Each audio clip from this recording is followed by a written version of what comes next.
hirurek etxean, larunbatean jokatuko dute, eta beraz, bueno, saskibaloizaleek badaukate zer ikusi asteburu honetan.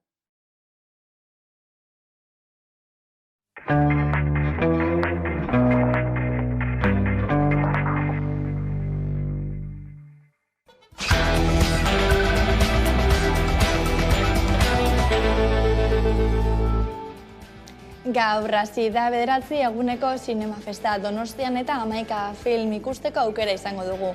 21 saiotan banatuko dituzte 210 filmak, era ezberdin askotakoak izango dira bertan, kolonialismokoak, nazionalismokoak, erresistentzia, frantziarra, Latinoamerikako diktadura, iragan hurbileko emakumeen bizitza, euskara jasandako arazoei buruzkoak eta abar luzea.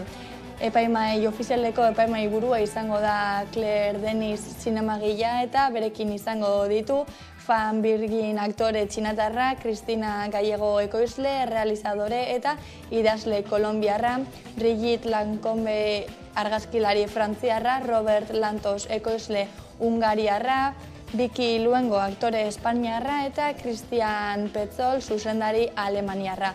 Jakina da mundu osoan ezaguna dela Donostiako zinemaldia eta glamour askorekin beteko dute denek egun guzti hauetan Donostia hiria. Euskal izen asko ere izango dira lehian eta Euskal Zinema gogo dator aurten. Euskal Herria mundu zabalera proiektatzen duen zinemaldia dugu hau. Guzti horrez gain, urratz handia eman du aurten zinemaldiak eta sail ofizialeko film euskarazko azpiidatziekin proiektatuko dira.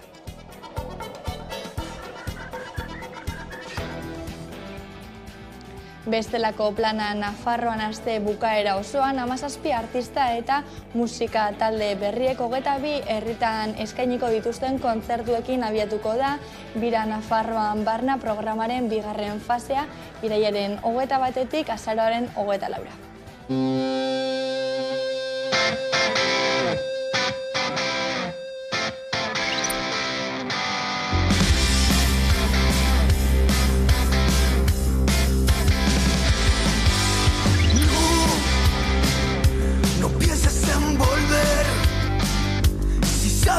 Ya es tarde para empezar el baile.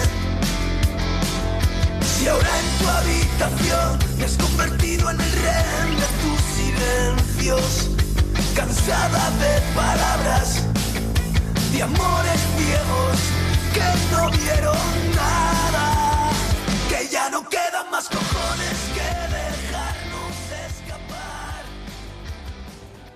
Gaiz aldatuta gaur goizean Bilbon eta Gasteizen hainbat gazte kaleratu dira Aitor Zelaia eta Galder Barbadoren defentsan. Espetxe aginduaren aurkako ekintza erreibindikatiboa egin dute Espainiar gobernuak Bilbon duen ordezkaritzaren aurrean eta Gasteizko ertzaintzaren komisaldegian. Protesta goizeko 7:30 hasi dute eta 4 ordu baino gehiago izan dira bertan. Ertzaintzak gazteak banan-banan identifikatu ditu Bilbon eta gutxienez 5 atxilotu daude Gasteizen. Gaur arratsalderako mobilizazioa deitu dute 7:00 Bilboko Moyua plazan eta irailaren 30erako mobilizazio nagusia deitu dute Gasteizen arratsaldeko 6:30 Artium plazatik abiatuta.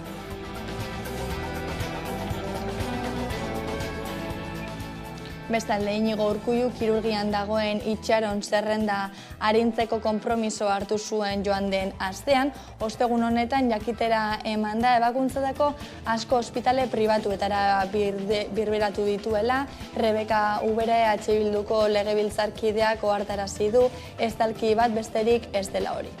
Itxaron zerrenda, murrizteko zerrenda, privatizazioa izango da, pribatua indartzea izango da, eta osakidetza ahultzea izango da, eta hori ez da soluzioa, hori partxeo bada. Pribatura, deribazioak eta autokontzertazioa partxoak dira, eta neurri estrukturalak ez badira hartzen, berdinean jarraituko dugu. Eta hemen balio duena da, konponbideak balio duena da, osasun sistema publikoa indartzea EH Bildutik eskatzen dugun bezala, eta osakidetzako profesionalak eskatzen ari diren bezala. Eta atzeratu egin da Tubacexeko epaiketa, bi ertzain ez direlako bertaratu administrazio uzegite bategatik. Astelehen honetan aurreikusia zegoen Aiaraldeko 3 gazteren epaiketa eta asteazkenean azaroaren 27an izango da. Hala ere langileak eta bizilagunak Gasteizko epaitegietan izan ziren babesa emateko.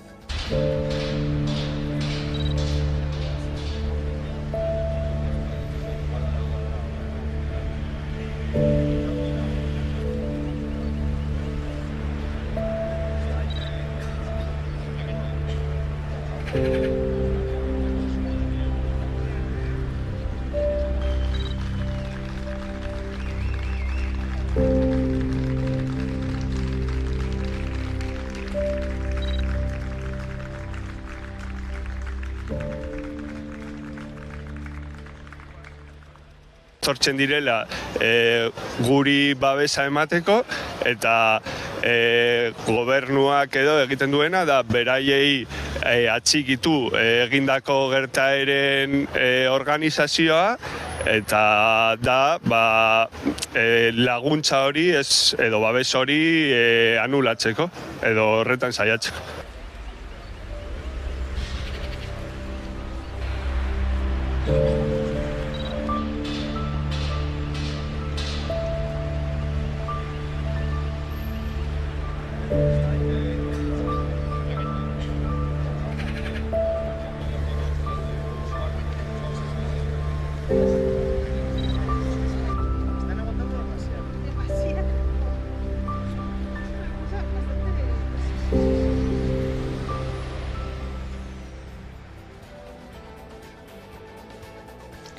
Kaixo eguerdion guztioi, jakina da mundu osoan ezaguna dela Donostiako zinemaldia eta glamur askorekin betetzen dutela denek egun guzti hauetan Donostia hiria.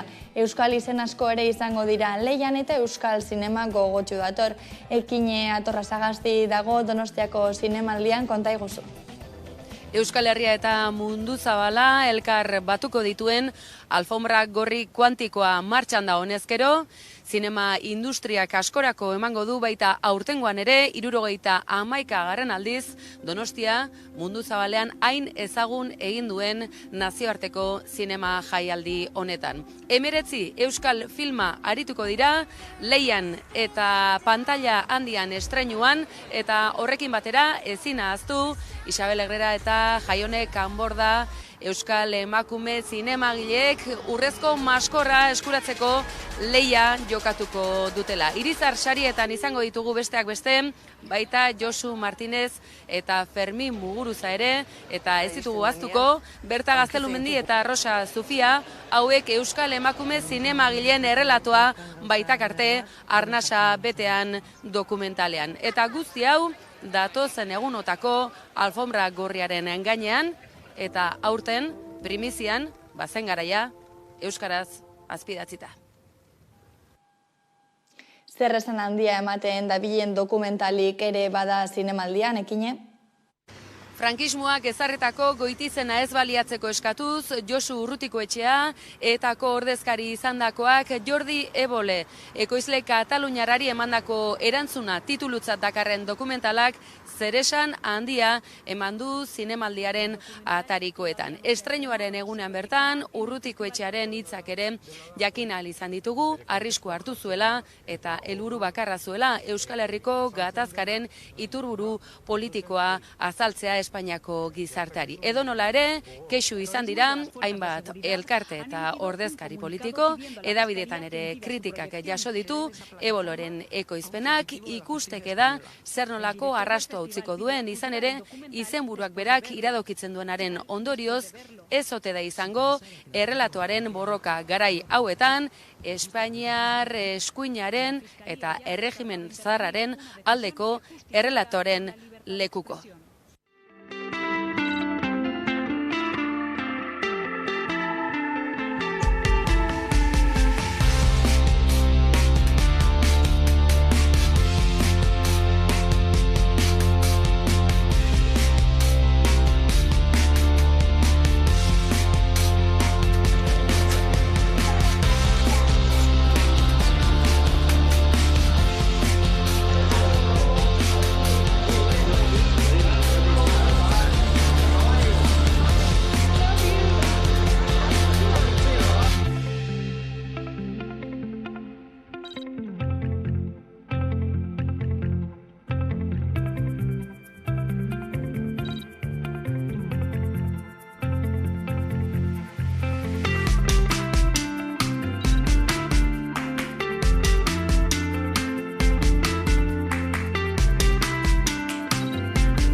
Mila esker Ekine eta asteburu honetan San Fermin txikit ospatuko da Iruñako Alde Zaharrean, nahiz eta txupinazoa gaur eguerdian botako den, atzo arratzaldean bertan kontzertuak izan ziren Hezkuntza plazan kokatu den festagunean. Arazoak ordea antolatudakoak egiteko hainbat kultur ekitaldirekin izan dituzte arazoak, izan ere udalak debekatu egin ditu eta bertan bera gelditu dira lokaletan eta egitekoak ziren ekitaldi ugari. Eta isunekin mehatxatu dituzte. Alde Zaharreko jai batzordeak salatu du egoera, debeku sorta festa artean dela eta biztailen gainean. Heldu da udazkena iragartzen duen festa Iruñara, Alde Zaharreko festa txikiak. Iraileko 3. asteburuan Aldapako San Ferminen festen txanda izaten delako. Batzutan bero eta bertze batzutan hotz handia egiten duena. Hotz edo bero, dudari gabe parte zaharreko karrikak biltzen dituen festa herrikoia da. Hortzegun arratsetik, kontzertuak badira ere, txupinazoa hortzira eguerdian izaten da. Hamaiketakoak, txistorradak, txokolatada, kaldiko edatea, bazkari herrikoiak, kaldereteak, zizkamizkak, aperitiboak, zintzur bustitze eta jatekoa ezker eskuin. Kilikiak eta erraldoiak ere karrika dantzan arituko dira Iruñean, eta Baigorriko ziganteen bisita izanen dugu. Zentzuzkoa, larrain dantza, bingoa, suin eta dantzaldia ere izanen dira. Duguna dantza taldekoen ezpata dantza ikusgarriak ere bilduko ditu Iruñako karrikak. Kirolak ere pixua izanen du. Gizaprobak, mainuetako frontoian baiko pelotarien partida arrakastatsuak ere. Arrakastatxua ere Gabi de la Mazaren labako karaokea. Irrintzi txapelketak. Eta noski, musikak ere bere tokia izanen du. Txarangak, Broken Brothers Brass Band, Alarma Morea, Luciano, Neskatasuna, Akabo, DJ Pezon, Detrikitix, Tsunamien elutero eta abar luze bat. Agenda zabala dakar San Fermin txikitok iruindar eta bisitariendako. Ura bere bidean koralaren estreinaldia irailaren 23an izango da, Buesa Arenan Arabako abesbatzak osatzen dituzten 500 abeslarik eta 16 euskal kantatxo koral bertzio egingo dute. Aurretik Idoia Zurmendi, ETS, Maren eta Gatibu izango dira. Gasteizko lantaldea azken entzeguetan izan da eta erreportaje hau prestatu du.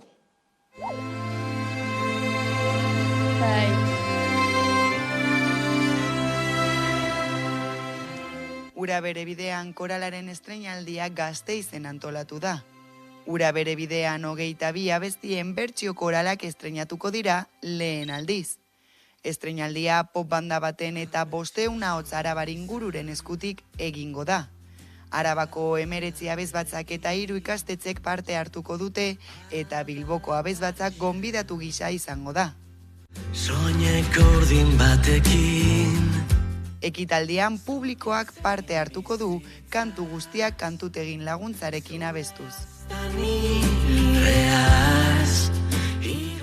Zaila izan da, baina umentzako nik uste dut errezago izan dela. Ze naiz eta abestiak ez ezagutu, abestiak ezagutzea gaur egungokoak, eta baita ere orain dela urte batzuetan abesten ziren abesti batzuk eta ezagutzea, errastasunez egin dute. A ber, lan pila hori bai, baina errastasunez egin dute.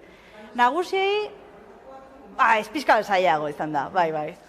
Nik uste dut, ume guztientzako, hau dela lehenengoldia onelako proiektu handi bat egiten dutela. Leku handi batena, horrimeste jendearekin, eta batzu daude, baina, bueno, pozik. Pandemia ostean, baja pila bat egon ziren, gero ere kultura, badirudi, pandemiarekin kultura egin zuela pixka bat, baina berriro bueltatu gara, eta azkenean, gure nahia da, adibidez gauza hauek egiteko ere, pixka bat umeak ikusteko. Nagusiak normalean motibatzen dira, eta horrenako gauzak egiteko, pixka bat tiratu egin behar da, baina etortzen dira. Baina txikientzako, karo da, pixka bat arraro. Eta non, beraiek ikustea zer den guztion artean abestea, alboan norbait eukitzea, gauza berdina abesten, edo beresten ahotsak entzuten, eta nik uste dut bereentzako dela, benetako aukera bat. Batez ere, abesbatzak bizko bat, berpizten diren, ikusten diren, ze asko ez dira ikusten. Espero dugu handia, gogorra, badakigu bukatuko dugula guztiak nekatuta, baina bukatuko dugula ere ibirrifarrez, agian negarrez, hipermotibatuta, ze ja azkenengo saionan atera ginen nahiko pozik, umeak baita nekatuta oso, baina pozik, larumaterako izango daun, ala, ja ikasi duzu guztia, bota eta disfrutatu, gu eta publikoa, noski.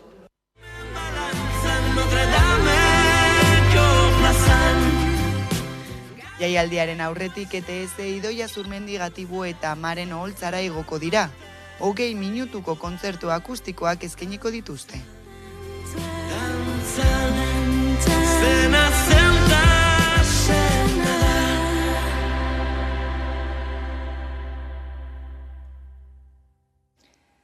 Tafallako txalaparta editorialak 35 urte bete ditu eta egoitza berria estreinatu dute Iruñean. Liburu saltokia izateaz gain, liburuaren kate horretan lan egiten duten pertsona guztien topaleku izan nahi du. Iruñeko Aldezarreko karrika nagusian, Tafallako txalaparta editorialak txoko berria zabaldu du. 35 urte ez dira horren erraz betetzen, eta agian horregatik, urte hurrenarekin bat eginik, topaleku asmoa izan nahi duen esparru berria zabaldu du. Topalekua liburu saltokia izateaz gain, editore eta banatzaile, sortzaile, erosle, kulturgile, finean liburuaren kate horren eragile guztiak bilduko dituen txoko izateko asmoz jaio da. Asmoa da, espazioa badugunez, ez egiteko ere, enkontru toki bat, ez bakarrik liburuak aurkezteko, baizik eta hain zuzen igual debatea sortzeko eta gaur egun kezka diren gaiak edo pilpilean dauden gaiak hemen ere komunean jartzeko. Iruñeko txalaparta editorialaren leku berriak ez dio Tafallan duen biltegi handiari itzala egiteko asmoa. Erroak zidako sertzean daudelako, baina ziur proiektu berri honek kulturgintzari eta herriari are gehiago ekarriko diola. Inigo Urkullu kirurgian dagoen itxaron zerrenda arintzeko konpromiso hartu zuen joan den astean, ostegun honetan jakitera emanda bakuntzatako asko ospitale pribatuetara birbediratuko direla. Rebeka Ubera EH Bilduko legebiltzarkideak ohartarazi du, estalki bat besterik ez dela hori. Elkarrekin Podemoseko parlamentari Jon Hernandezek esan du profesionalekin hitz egin behar dela auzia bideratzeko. Hortaz, EH Bilduk eta Elkarrekin Podemosek osasun profesionalaren gabeziari buruzko zuzenketa aurkeztu dute.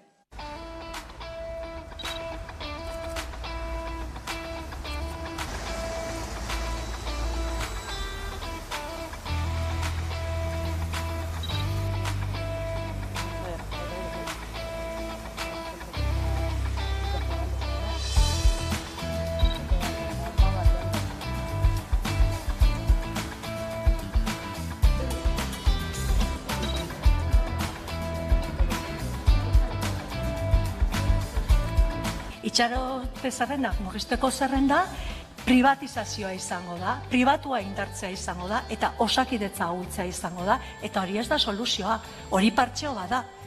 Pribatura, derivazioak eta autokontzertazioa partxeoak dira, eta neurri estrukturalak ez badira hartzen, berdinan jarraituko dugu. Eta hemen balio duena da, konponbideak balio duena da, osasun sistema publikoa indartzea EH Bildutik eskatzen dugun bezala eta osakidetzako profesionalak eskatzen ari diren bezala.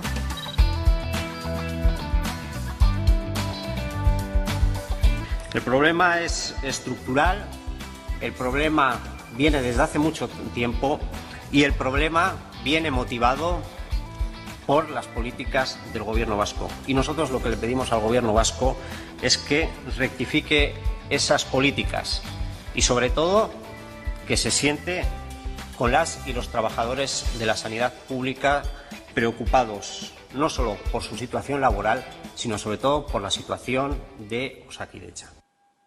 Protestak izpide atzoko egunean erioaren irudia irudikatuz Iruñeko Baluarte plazan Frontexen aurkako protesta izan zen atzo salatu dute ebeko estatuek milaka eriotza eragin dituen migrazio politiken arduradunak direla eta Frontex beraien beso armatua dela.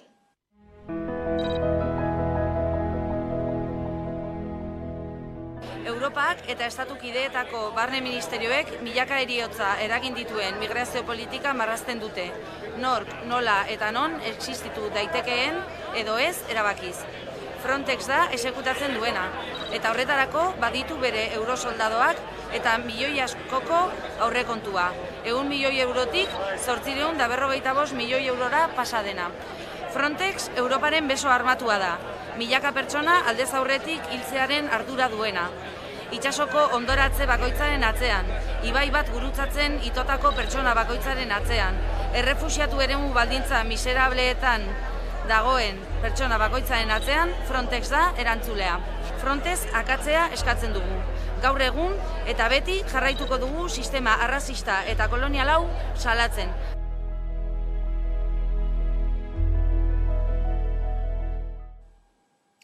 Fiskaltzak frankismoko tortura ikertzea eskatu du lehen aldiz. Carles Vallejo sindikalistaren kasu ikertzearen aldea azaldu da Ministerio Publikoa eta Memoria Demokratikoaren lege berria aplikatu da. Fiskaltzak gogorarazi duenez, lege berriak giza eskubideen urraketak ikertzeko betebeharra ezartzen dio estatuari, baita egia eta biktimaren erreparazioa bermatzeare.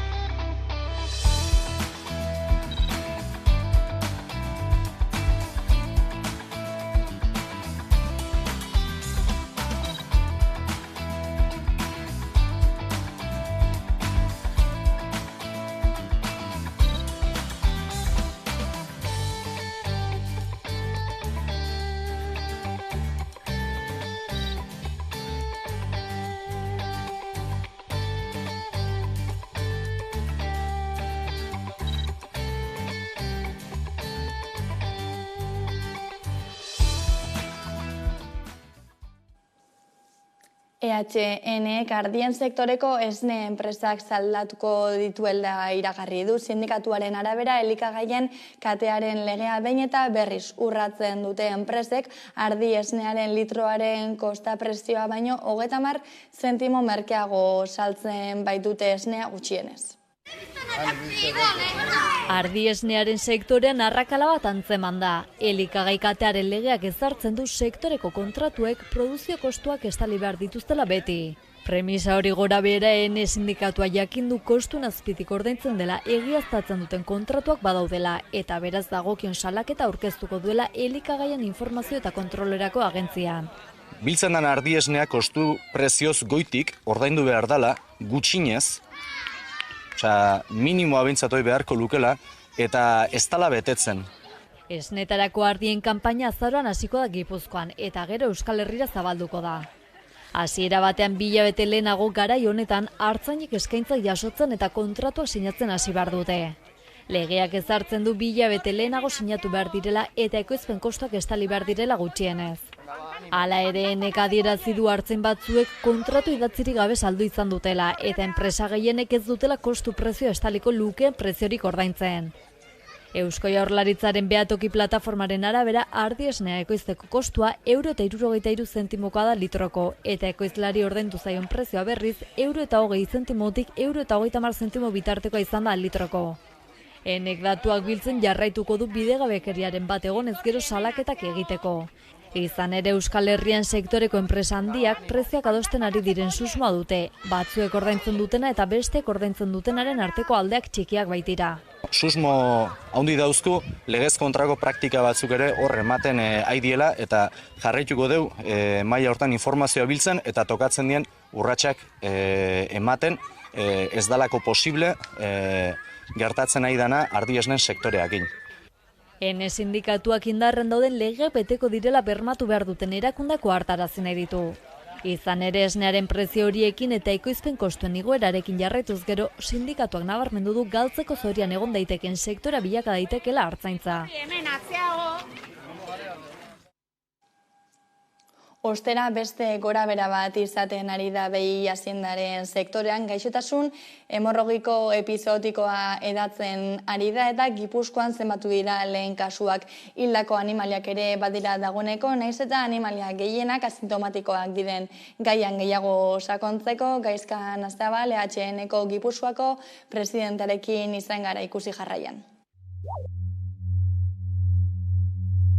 Azkenaldian behien artean gaixotasun bat zabaldu da, gaixotasun hemorragiko epizotikoa duela hilabete batzuk Estatu Espainiarrean detektatu zen lehendabizikoz eta gaur egun Euskal Herrira heldu dela jakinda. Lehen kasuak atzeman dituzte Gipuzkoan eta honen inguruan gehiago sakontzeko Ene sindikatuko Gipuzkoako presidentearekin izan gara Garikoitz Nazabalekin.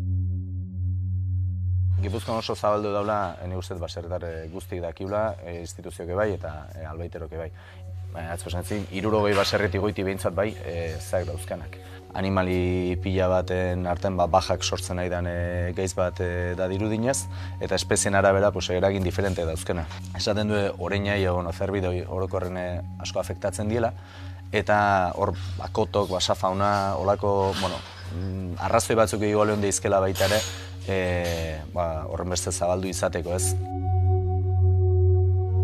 Biriko da momentutik animalik antikorputze sortu behar ditu. Eta orduan gaitzen kontra zuzenen eragitek ez dagozu nolaz eta bakunazio preventibok edo lako zerbait ez baldin badau. Oaindik gehienak apuntatzen du bakuna baten zeik ez dala egongo, farmazeutik aldetik ez daula interesizugarrik edo behar bat. Datu ofizialak eta pixka diskurso ofizialak oinarri hartuta, esaten du animali asko asintomatikok diela, ez du sintomaik manifestatzen, eta gero batetik besteako kruzea ala eta guzti ziten du moskito ginen du vektore lana. Orduan, ziztatzen du animali bat, alige moskito bat ez, mordo bat izango dira, beste animali batzuta juten diena eta kutsatze lana oik egiten du. Eta dirudinez moskitok sartzen duen virus kantideen arabera, eragin gehiago edo gutxi eukideke animalitan. Normalen begion, helbik orokorren izaten do, ez konjuntibitis bat, baina bai hola neharra sortzen da begitan, hasten zaizkio suturmintzetan eta arrastoak ateatzen, eta muki holako solido xamar batzuk edo, oso lodi batzuk eta pixkanan juten zaio hau ere zertzen, eridak iten edo jagatzen. Orduan, animali asko zeiten dira, bai udeatei eta jatei uzten dira. Eta gero, deshidratazio fase batzutan sartu dizke eta holako gauzak. Orduan, ez da ematen dizu pixate eskuk lotutako sensazioa, ze daukezun aukera bakarra da. Neurri preventioik hartu, asko vigilatu eta bakarren bat ikusten baldin bada, tratatu, albaiteroakin aldan batein, okerrea jun baino lehen. Zati, orduan eta lehen hau laguntzen zaion animaliri, erresago pasatuko da. Gaitz badan momentutik behintzat positiboa dauke, ez dauke lehenengo eraginik ez animalik ekoizten duen eozin elikagaietan. Animaliri behai afektatzen dio, batoi haua inguruko zaurioekin eta abar, baina behintzat ez esnetan ez aragitan inungo eraginik ez daukela. Orduan esatzen, gaitz erdi. Problema zer da? Aurtengo urten, hemen gaina berezik ere bai, humedadek eta olako gauzatan moskitontzako ez bat ere, moskito ikeragarri launtzen dira, baina gaitzen mugatzeko ez. Haida, lehorteakin batea dana juntatzen eta nik uste boixe dala txarrena ez. Baserritar askontza dela bat gehiago. Bajak die ikeragarri zorroz zaindu beharra dauzkun zerbait bestale hien bukaera ez gelako aiatzen. Animali bat galtzeke galera hundia suposatzen da. Azteko ekonomikoa, eta gero hortik atzea da guztia ez.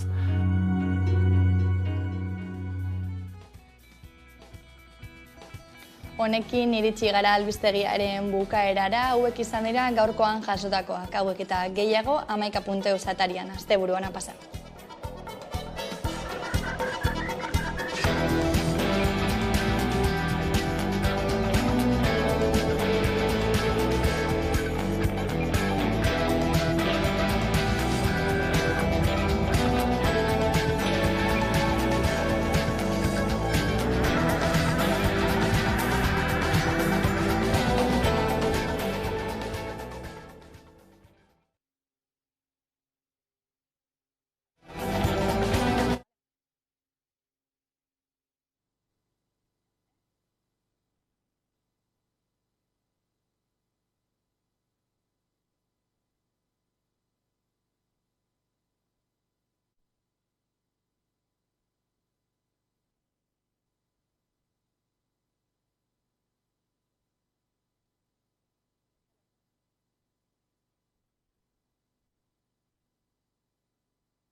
Bizkaia egiten. Bizkaia.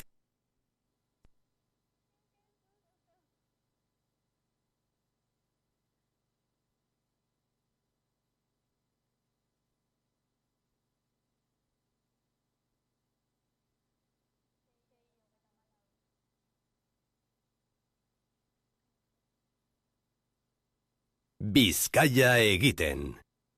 Behi 34-81 errepidean ean galtzada zatiak moztuko dira azaroaren 25-tik 17-ra goizeko 8-etatik arratsaldeko 6-etara. Gainera, A8 errepidean basaurin itxita jarraituko du, Arrigorriagako eta Donostiako norabideko irteera erreiak txandaka urriaren 19 arte. Bizkaia egiten.